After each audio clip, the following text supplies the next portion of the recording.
Instituto Nacional de Antropología e Historia. Secretaría de Cultura. Gobierno de México. Segundo piso de la Cuarta Transformación. Su sustancia está hecha de evocación, recuerdo, rememoración y de lo que toma del porvenir. Porque es una parte fundamental de nuestra identidad. Somos nuestra memoria. El programa de Lina que nos lleva de viva voz con los especialistas.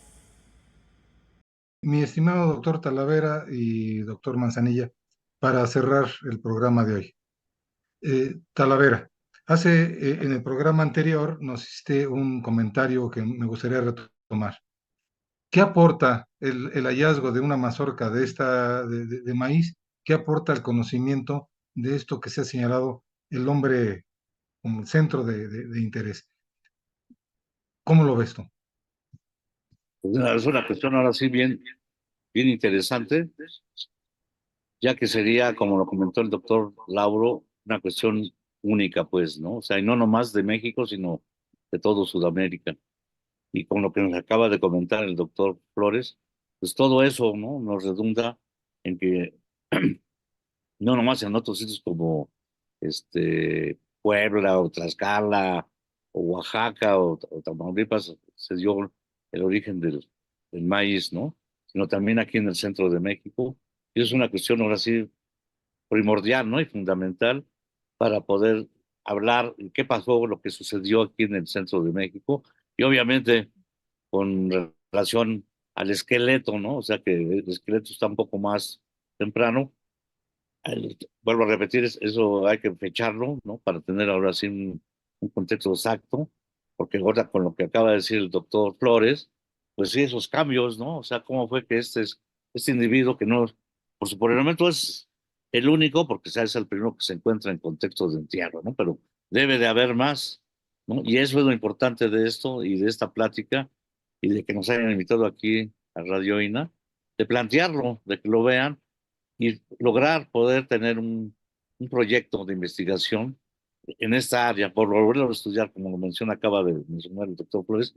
Esos son los inicios, pero necesitamos también de seguir trabajando en laboratorio, pero también en campo, ir a volver a tomar muestras, no sé, ir a hacer un recorrido en otras partes, en otras áreas, ir ahí a Sherlock, ¿no? Al Cerro Sherlock para ver qué diablos encontramos.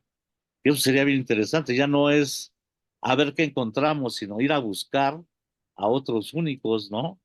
Que debieron haber convivido con este individuo que quedó ahí, como tú lo acabas de mencionar, y me pareció muy bien. Es un entierro, ¿no? O sea, no fue que se encontró ahí lo dejaron, ¿no? Es una forma de entierro, Claro. efectivamente. Y no le colocaron, lamentablemente, ningún objeto, ¿no? Que hubiera sido fabuloso, ¿no? O sea, haber encontrado un artefacto, ¿no? Como los que como lo que ha tenido Luis Córdoba. O sea, nosotros tenemos esa fortuna de tener a este individuo lo que no ha tenido Córdoba, pero él ha tenido la evidencia, ¿no? De cacería, precisamente, en varios huesos del mamut. O sea, estamos en el inicio, ¿no? De hacer una investigación interdisciplinaria, porque ya no podemos trabajar de manera aislada, sino un trabajo en Ujú, equipo. ujú, Y yo ujú. me siento honrado, ¿no? De trabajar al lado de pues, dos de las eminencias de la prehistoria en México, ¿no? El doctor Lauro y el doctor Flores, ¿no? O sea, serían los que nos quedan, ¿no? De esa vieja guardia de prehistoriadores. Y qué bueno que todavía siguen participando y qué bueno que están aquí con nosotros y qué bueno que siguen motivando, ¿no? A la gente a seguir ese tipo de investigaciones, ¿no? Entonces ya sí, a mis comentarios al respecto y ojalá se dé esta oportunidad de seguir investigando esta área, ¿no? Y no nomás ya para terminar, sí, ojalá logremos plantear un proyecto de investigación, porque eso fue, cuando nos juntamos por primera vez, ese fue como el objetivo, ¿no? De dar a conocer estas evidencias para lograr tener, pues, un presupuesto, ¿no? O sea, que se vea la importancia y no nomás todo es importante, ¿no? O sea, todo es importante, pero en este caso la prehistoria pues, es más porque son nuestros ancestros, ¿no? Son nuestros orígenes. Gracias. Muchísimas gracias, Arturo. Rubén, para cerrar el programa de hoy, algo, quedan un par de cosas pendientes y que son muy concretas y que tú como testigo directo te agradeceríamos nos ayudaras a dilucidar. ¿Cómo fue el hallazgo? ¿Y en qué capa de las mencionadas por el doctor Flores se encontró esa mazorca? Esa sería la primera. ¿En qué contexto? ¿En qué capa para poder fechar? ¿Y qué falta? ¿Qué Sí, faltaría desde tu perspectiva? qué bueno que lo mencionas, porque la mazorca apareció en la capa de gleisol. En Santa Lucía, la capa de vertisol, que se ha estado mencionando, que en realidad son varias, Arriba. arriba del gleisol, Ujú, es la que contiene todos los vestigios arqueológicos, desde algunos objetos preclásicos hasta los hallazgos del posclásico tardío. Todo eso está en el vertisol. En el caso del hallazgo fue un tlatel que la gente de época coyotlateco, digamos, construyó acarreando tierra de los alrededores ujú, para tener un espacio alto que no se les inundara cuando llovía. Cuando se hace la excavación arqueológica, pues nos damos cuenta de que la gente que vivió ahí en esa zona hizo una revoltura de estratos y por esa razón la mazorca, aunque se encuentra en la capa de gleisol, aparece con una vasija del epiclásico y aparece con otras cosas que no tienen nada que ver. ujú. En la capa de gleisol, pues sí tiene muchos, hasta donde entiendo yo, muchos silicatos, y la mazorca estaba mineralizada. O sea, no se pudo haber mineralizado en la capa de gleisol de ninguna manera, pero no sé si en la de gleisol sí. Lo interesante es que esta alteración de la estratigrafía pues nos hace un poquito difícil entender la antigüedad de la mazorca hasta que no se tenga un fechamiento absoluto.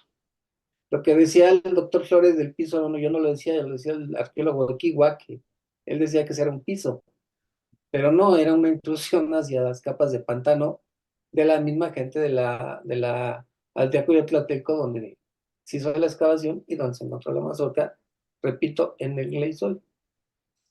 Ujú. ¿Qué es lo que falta entonces, Rubén?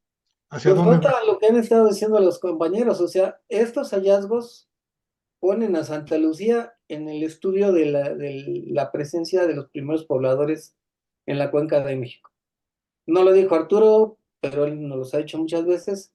El hallazgo del esqueleto es el único esqueleto completo que se ha encontrado en una excavación arqueológica, porque los otros hallazgos de esa época precerámica son cráneos que se han encontrado en Chimalhuacán, en el Metro Valderas, en Tepexpan, Ujú, ¿sí? ujú, Entonces, ujú. en este caso tenemos ya la evidencia de la presencia de la gente, o sea, ya no como Sí. hallazgos fortuitos, sino de que por ahí está el área de ocupación de los cazadores recolectores.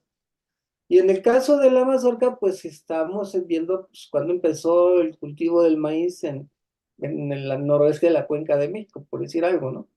Entonces, lo que falta es pues un proyecto que se haga con los objetivos de una investigación de la época de principios del Holoceno, finales del Pleistoceno, en la zona con objetivos muy específicos de encontrar los asentamientos o los campamentos de los cazadores recolectores y empezar a entender más la región, porque lo que no hemos comentado es que Santa Lucía no es como una cajita de hallazgos, o sea, es parte de un yacimiento gigantesco, ¿no?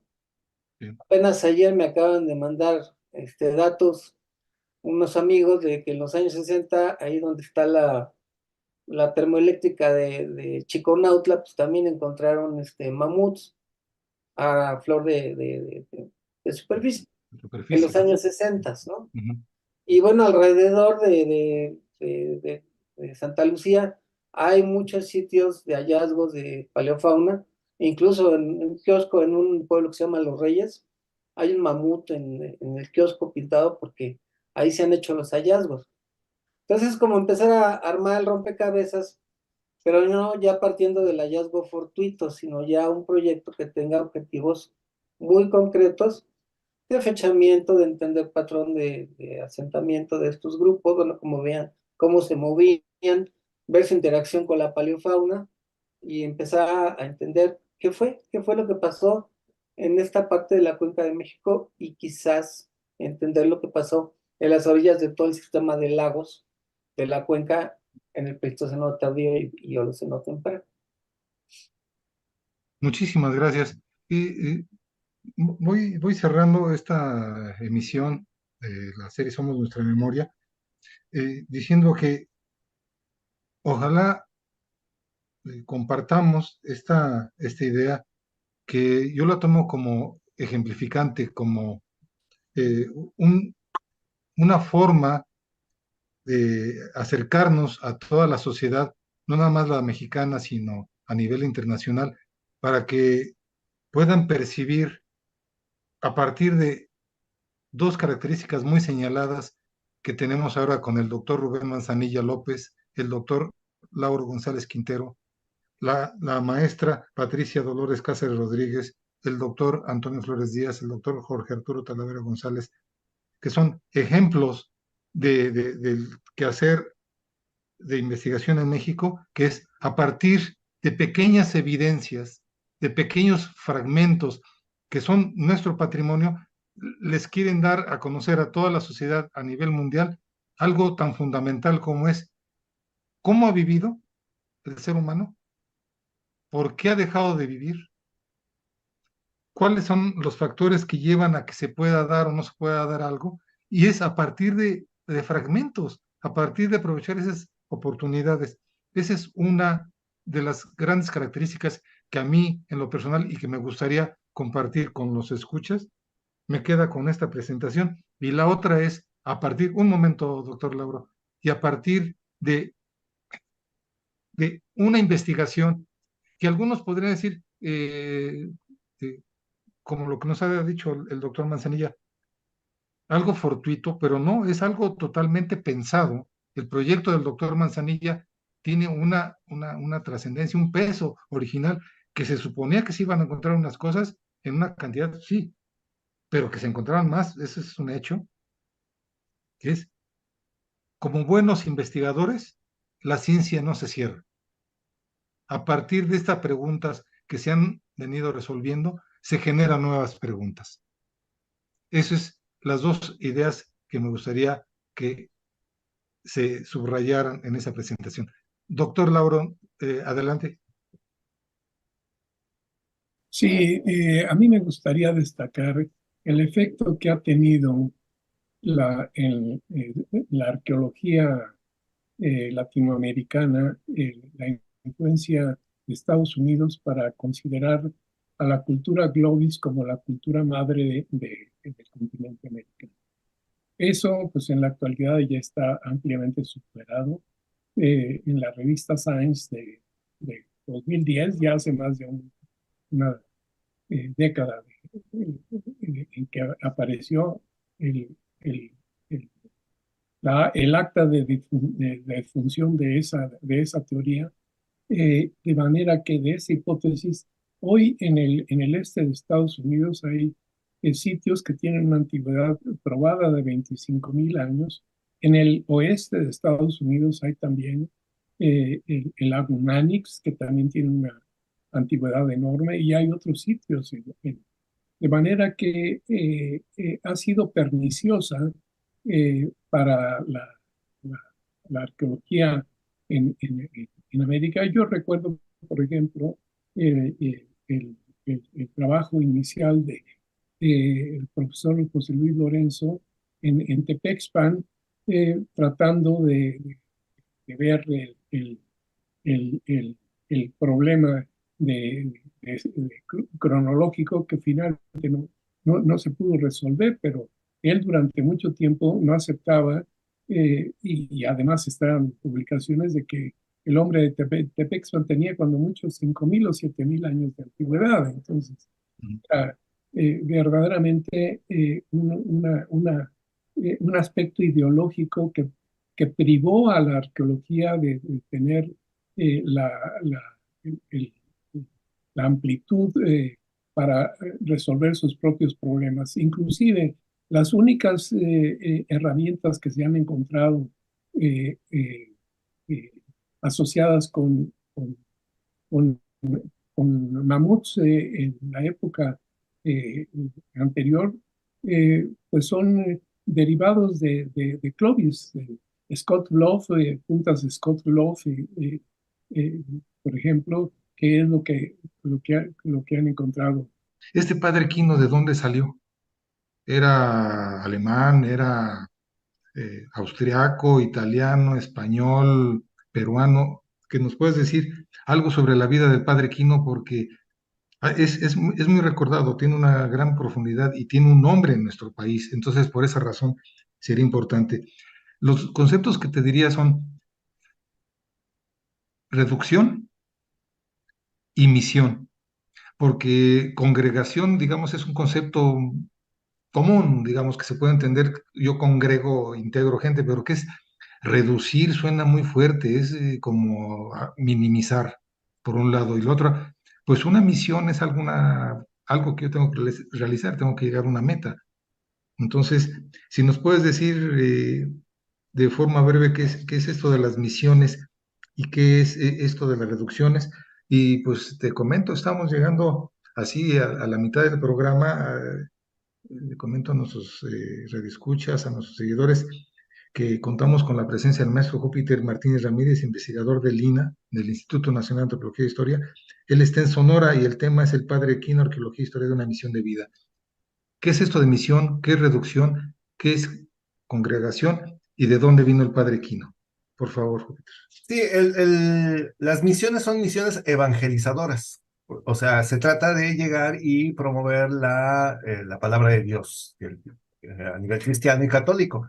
Entonces, ese es un primer concepto, que la gente olvide las religiones paganas y acepte el concepto de la religión cristiana, que es el eje principal sobre el cual se basaba la corona española, ¿no? Todos debemos de creer en un mismo Dios porque finalmente pues las almas están destinadas a perderse y la única forma de salvarlas es pues aceptando a Dios católico. Entonces los misioneros traen esta misión, ¿no? La misión de que hacer la conversión religiosa. Ahora, cuando llegan los misioneros a la región que yo he trabajado más, que es la Pimería Alta, no hay como grandes pueblos, son pueblos muy pequeños. Entonces tenemos el ejemplo concreto de la misión de Nuestra Señora del Pilar y Santiago de Cocóspera, que bueno, el pueblo se llamaría Cocóspera, y aquí el padre Quino se encuentra con cola de gato, cola de pato.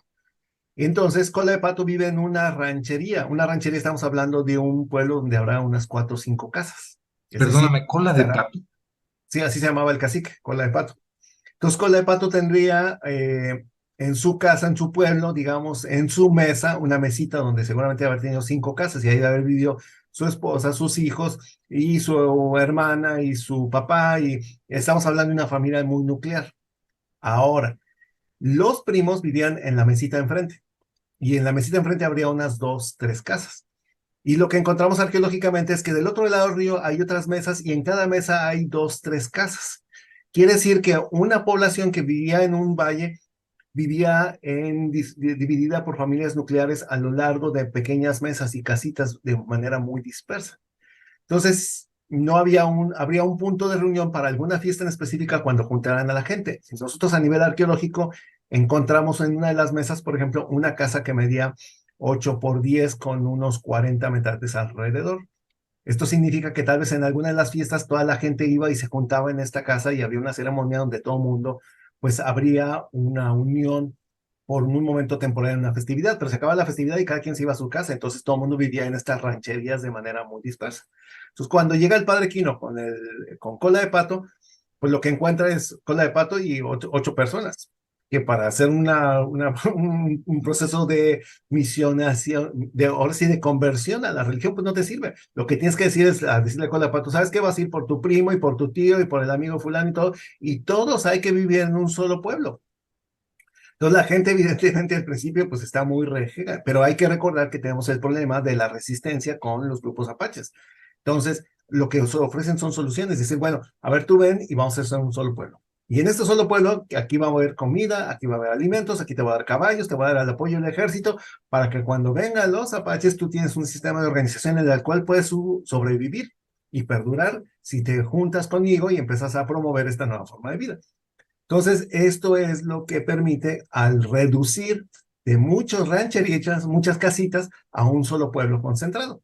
Y es una transformación muy compleja que la gente sí sabía que se daba forma de vivir, pero ya vivir todo el año completo en un solo pueblo es algo que les cuesta un poco de trabajo, que es lo que batallan muchos religiosos en la conquista espiritual de Sonora. Tratar de que la gente siempre se mantenga en el mismo pueblo. Cosa diferente que sucede en el centro de México. La gente estaba acostumbrada a vivir en el pueblo.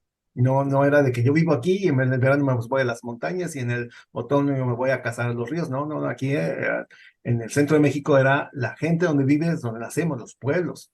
Pero en Sonora el concepto de pueblo era muy móvil, entonces eso es lo que es la reducción. Y finalmente, pues la reducción y crear un solo pueblo lo convierte en un pueblo de misión. Entonces, habría un solo pueblo donde ya la misión es la evangelización y también cultivar y promover nuevos sistemas agrícolas y económicos que se involucrarían de una forma general en la expansión de las misiones. Es decir, ya tenemos un solo pueblo y este pueblo ahora ya puede tener excedentes de agricultura, puede tener excedentes de ganado, de grasas, de velas, de otros objetos que van generando que pueden llevar a otras misiones que son más pequeñas. Y así se va haciendo esta cadena de pueblos que se van apoyando unos a otros con alimentos y recursos. Porque es muy importante, la Pimería Alta, los pueblos de misión de la Pimería Alta no serían más de 200 gentes, no cada pueblo. Y cada pueblo estaría distante unos 40 kilómetros. Entonces vas a 40 kilómetros, vas a encontrar otras 300 gentes y otros 40 kilómetros y otras 300 gentes.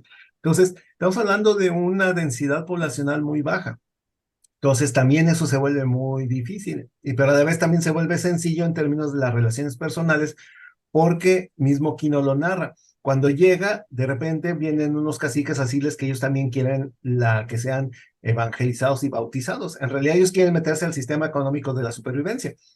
Pero, y mucho se debe ver en estas, de que le dicen al compadre bueno, no existen los compadres, pero le dicen al primo y al pariente, y las redes de comunicación, aunque son de distancias muy largas, se corren muy rápido. Entonces todo el mundo sabe la información y por eso es que viene gente tan distante, es decir, Quino de 40 leguas, vienen al pueblo a pedirme que vaya a sus pueblos a hacer las reducciones.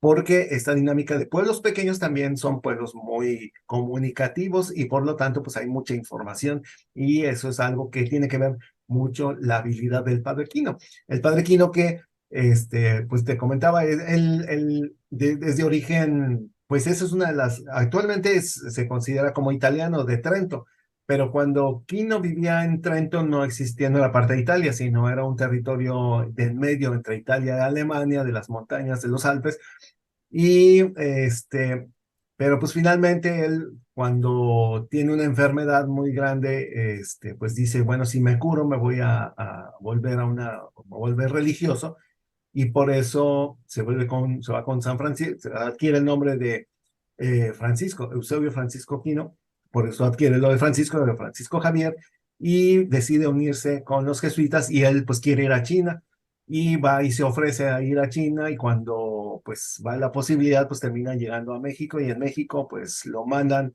a los territorios más difíciles, que es primero, él quería ir con los Seris, porque fue en barco, primero fue por barco hacia la California, y después ya regresó en tierra, y ya en tierra le dicen, no, ¿sabes qué? Mejor vete con los Pimas. Y una de las cosas que dicen que no está claro, pero es que el momento que lograran tener el territorio de los Pimas, pueden abrir el camino para llegar más hacia el norte, cruzar el desierto de Arenas, que sería la región entre las últimas misiones que fundó el padre Quino, que serían Sonoita, y que a San Luis Río Colorado, Mexicali, más o menos. Ese tramo es un tramo de puro desierto, es decir, de puras dunas donde no hay pues realmente agua. Entonces, para cruzar ese desierto necesitabas los guías y conocer el territorio para poder traer grupos grandes de 50, 60 gentes y poder cruzar el desierto sin que te mueras. Entonces, pero para eso pues tienes que lograr tener ahora sí que las comunidades de tu lado para poder hacer este cruce por los desiertos. Entonces lo que hace Quino es empezar a gestionar de qué manera podemos seguir abriendo la expansión misional para seguir yendo y avanzando hacia el norte, porque en el norte todavía hay más territorios, que sería la Alta California y Oregon, y bueno, era un camino muy largo por decir. Entonces el Quino tiene esta visión de seguir expandiendo, entonces, pero cruzar y encontrarse con los grupos seminómadas y el desierto, pues esa es su gran contribución en términos de su espíritu y su personalidad muy fuerte, porque él sí tiene como unas características de un misionero que, pues no tan sencillo se rajaba, por decirlo. Porque hay otros misioneros que llegan y finalmente unos se regresan, otros los terminan siendo asesinados, otros pues batallan mucho, pero finalmente estaba muy claro que en este proceso de misión de que tenía Quino hacia 1690, 1700, pues era dar la vida, literalmente. Entonces es una forma donde sabían que todo el tiempo estaban arriesgando su vida por estos procesos misionales. No era nada sencillo. Entonces es un territorio ese sí era el verdadero western de las películas. Esa era la época literalmente donde en cualquier momento brincaban los apaches o los enemigos y en cualquier momento podías terminar porque eso pasó. Hubo ocasiones donde el Quino iba viajando y se separan en dos grupos y uno de los grupos pues los matan a todos los apaches en un enfrentamiento, ¿no? Entonces es una historia muy compleja de esta parte. Entonces finalmente Quino adquiere un carácter tan fuerte y se adapta tanto a las formas que los Sobaipuris, que son otro grupo mismo de los Pimas Altos, ellos están en el río San Pedro y un día tienen un enfrentamiento con los apaches. Y entonces llegan al grado donde dicen, ¿saben qué? Pues vamos a hacer una cosa, vamos a hacer en la mañana, nos vamos a enfrentar 20 guerreros, 10 guerreros Sobaipuris contra 10 apaches. Y quien gane se va a quedar con el valle. Es una pelea a muerte. Entonces hacen las fiestas y en la mañana se empiezan a enfrentar estos 10 guerreros y cuando empieza el enfrentamiento, lo que hicieron los Sobaipuris es que en la noche se fueron y les dieron la vuelta por el otro lado del valle y en el momento que están en su enfrentamiento los atacan y matan como a unos 100 apaches.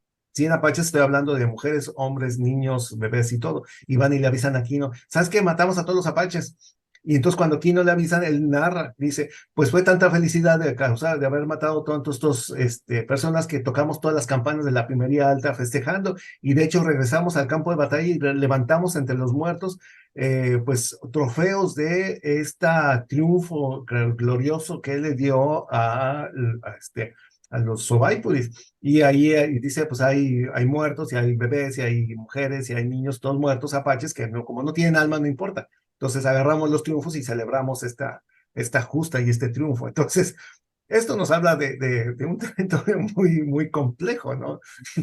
Entonces, pero es la supervivencia, ¿no? En esta trayectoria de vida de Eusebio Francisco Quino, sus 66 años de vida, él, a pesar de todo eso lo complejo y todos los riesgos que vivía, él no murió en batalla, no murió en esas condiciones. ¿A qué edad más o menos es cuando llega por acá, por territorios hoy México? Pues Quino nace ahora sí que me pusiste a pensar. 1645, por ahí. 45, y él llega a 1680, o sea, a los 40 años más o menos es cuando llega. Y entonces son 26 años de misión. 26 años de misión, de andando a caballo, y aparte pues era un territorio que, como quien andaba buscando la ruta, todo el tiempo se la pasa moviendo como los grupos móviles, o sea, tiene que tener esta misma dinámica de los mismos pobladores de tener una movilidad muy alta, que de hecho se quejan a veces los religiosos que dicen nunca está en su pueblo dando misión ni clase. Pues claro que se tiene que estar moviendo, era el rector del rectorado que le dan, finalmente cuando ya funda más de misiones le dan la libertad, ¿cómo se llama? Le dan el rectorado para que él se encargue de la organización de todos estos pueblos de misión. Entonces, esto lo obliga a estarse moviendo de un lado a otro, que junta miles y miles de kilómetros a caballo. Entonces, es una persona que tiene que siempre estar siendo móvil y no estar en su iglesia dando misa. O sea, no, para nada. Y aparte tiene que estar regresando también a México. O sea, en un par de ocasiones regresa a México desde la primera. Estamos hablando de 2,000 kilómetros. Entonces, eran viajes de un mes de regreso, gestionas y regresas dentro de 8 meses y luego tienes que ir 3 veces y estar pidiendo que le manden más religiosos. Y luego cuando llega, no sé, que llega al pueblo de Dolores donde tenía su misión, sino de ahí tiene que estarse moviendo por el territorio que también tiene como 600 kilómetros para moverse de un punto a otro. Entonces, claro que nunca tiene un periodo de 4 meses en una misma misión. No, tiene que estarse moviendo todo el tiempo. Las opiniones y comentarios aquí expresados son de entera responsabilidad de quienes proporcionan la información y no representan necesariamente las opiniones de Radio INA ni comprometen el pensamiento editorial del Instituto Nacional de Antropología e Historia. Instituto Nacional de Antropología e Historia. Secretaría de Cultura. Gobierno de México. Segundo piso de la Cuarta Transformación.